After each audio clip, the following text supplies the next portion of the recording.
with other diverse groups of Kenyans, including religious leaders from all faiths, about the crisis facing our country. They implored us to give dialogue, especially during the holy periods of Easter and Ramadan.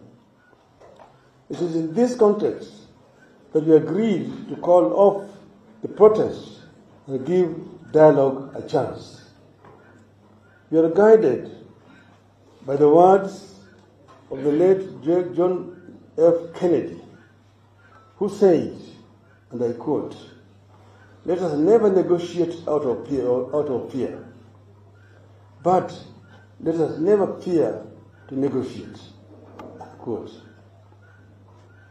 We go into these negotiations holding a firm belief that our cause is just, our intentions are pure, and our goal is patriotic.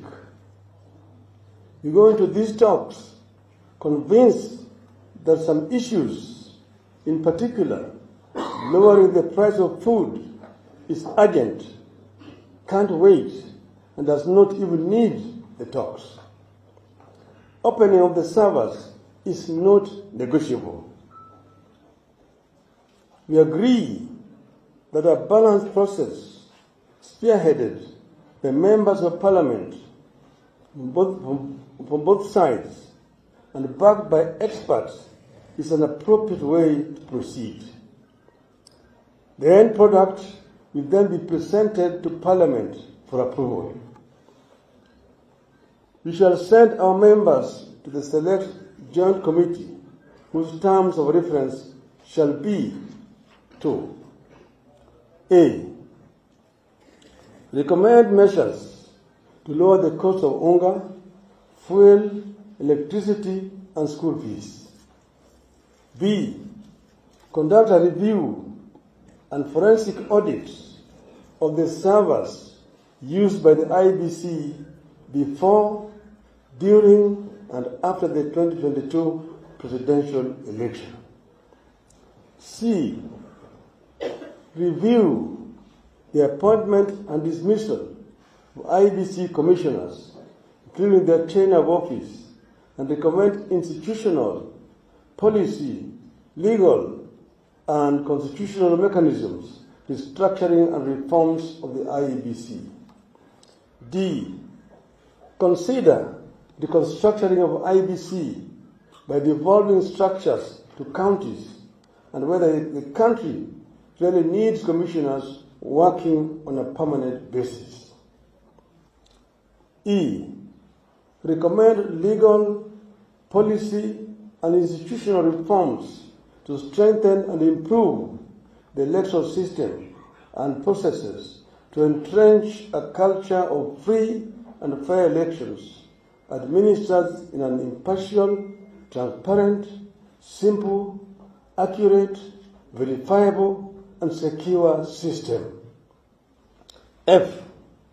Review the circumstances that led to the dismissal of the IEBC commissioners, commonly known as the Cherera Four, and reinstate them in office. G.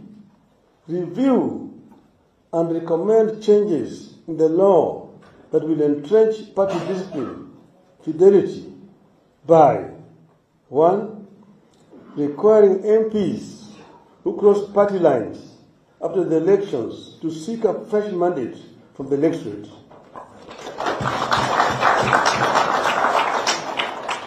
And 2. To allow parties to replace nominated MPs who cross party lines. H. Initiate legislation to address the electoral, governance, and economic gaps identified during the inquiry for consideration by the Houses as appropriate. The Joint Task Force shall present its report to Parliament within 30 days of its establishment. Finally, we reiterate 3 important points. 1. As J.F. Kennedy said, and I quote, "Civility is not a sign of weakness, and sincerity is always subject to proof. Unquote. 2. The rights to assemble, demonstrate, petition, and speak are ironclad as provided for in our Constitution. 3. We reserve our right to call for demonstrations should this process not bear fruit. Should there be no meaningful engagement or response from Kenya Kwanza, we will not hesitate to mobilize Kenyans to demand their rights within the framework of Article 37 of our Constitution. We are driven by the concern that in spite of the 2010 Constitution, our political culture retains a winner-take-all system. This is what has clearly been demonstrated by the older regime. This monopoly of power, by hook or crook, by the party in the State House, can only be rectified with a thoughtful, deliberative process involving all Kenyans. We need a proper constitutional review to cure the governance defects in the 2010 Constitution and remove the last vestiges of an imperial presidency. In our dialogue with Kenya Kwanza, we'll be putting this matter on the table. Thank you, and God bless Kenya. Thank you very much.